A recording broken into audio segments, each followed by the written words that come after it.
আলু ডিম পুরি বানিয়েছি। এর জন্য আলু সিদ্ধ করে নিয়েছি আর ময়দা দিয়ে একটা ডো তৈরি করে নেব। এর মধ্যে তেল, লবণ, চিনি দিয়ে নর্মাল পানি দিয়ে একটা ডো তৈরি করে নেব। কোনো ধরনের গরম পানি ব্যবহার করিনি।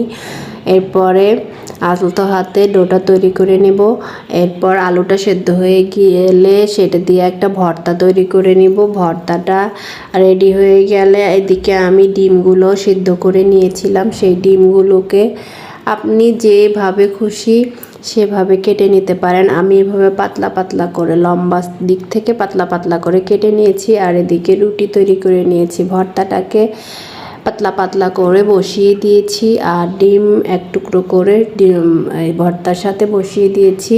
আর উপর থেকে আরেকটা রুটি দিয়ে ঢেকে দিব। ঢেকে দিয়ে তারপরে কেটে নিলে হয়ে যাবে। আমি একটা গ্লাস দিয়ে কেটে নিয়েছি। আপনার হাতের কাছে যেটা থাকবে সেটা দিয়ে কেটে নেবেন। কেটে নিয়ে আরেকটু মুখটাকে সিল করে দিয়ে ভেজে নিলেই তৈরি হয়ে যাবে ডিম আলু পুরি।